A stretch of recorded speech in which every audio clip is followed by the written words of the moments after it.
Kemi Badenoch's dismal performance at PMQs every Wednesday typifies or exemplifies the pitfalls of poor strategy, lackluster preparation, misjudged rhetoric.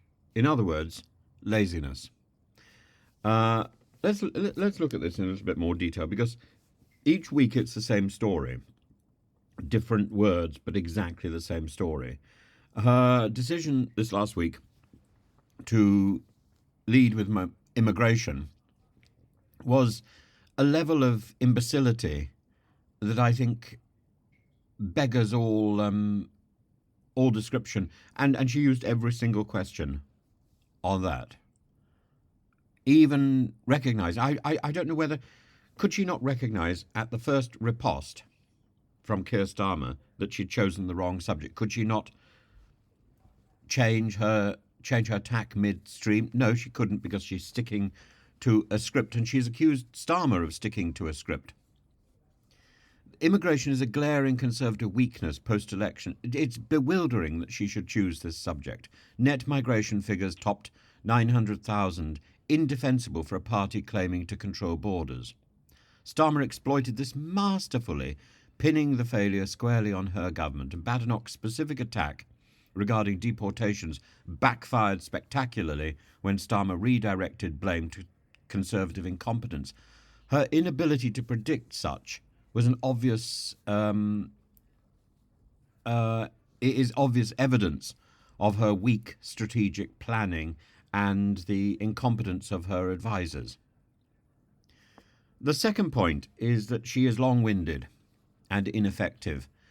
PMQs demands incision, not meandering speeches, and she gives meandering speeches before plopping a question which is so maladroit.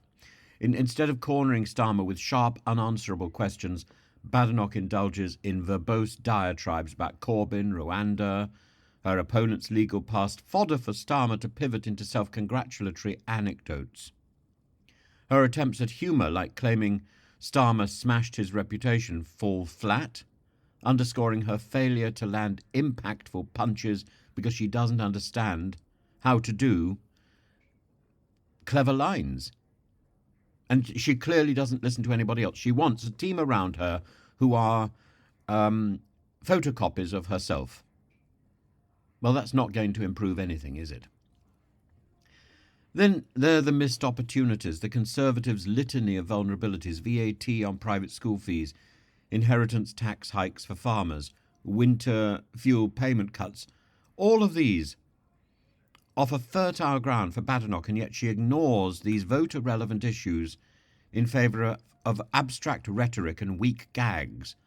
Her reluctance to provide concrete figures on Labour's alleged spending on migrant hotels was an unforced error, undermining her authority, undermining the dignity of her office, and inviting the question about whether or not she is actually holding the government to account, or whether the government is holding her to account. She seems incapable of learning from her own past failures.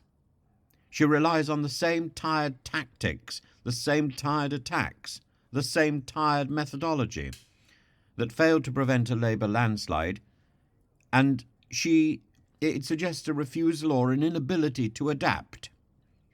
Framing Starmer as a soft liberal lawyer may appeal to op-ed columnists, but it holds little resonance with the public, and certainly none with Starmer. Worse, her failure to acknowledge Conservative missteps, such as Liz Truss's disastrous tenure, leaves her party open to ridicule. She needs to look at the recent history and learn from it and recognise the failure, if she's to advance at all. And then there's the larger question of stagnation. Beyond PMQs, her leadership risks rendering the Conservatives irrelevant, with Nigel Farage's Reform Party lurking as a populist alternative, Ed Davey's Lib Dems edging in ever closer, saying nothing, edging in. They only have to wait until the Conservatives fragment. Her failure to reinvigorate the Conservative message is glaring. Reform's insurgent appeal contrasts sharply with the Conservatives' ossified image under Badenoch, evoking parallels with the SDP's challenge to Labour in the 1980s.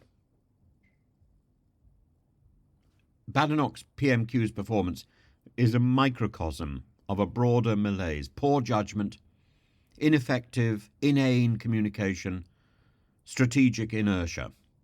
If she cannot shift gears, if she cannot manoeuvre at the dispatch box, her leadership will be a footnote in the annals of Conservative decline.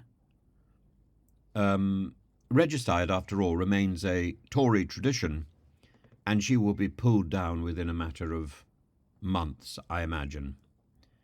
If there's anyone else to replace her. At the moment, I don't think there is, and that's the problem. The Conservative Party is not a party with a bad leader, it's a party with no leader, and no leader available.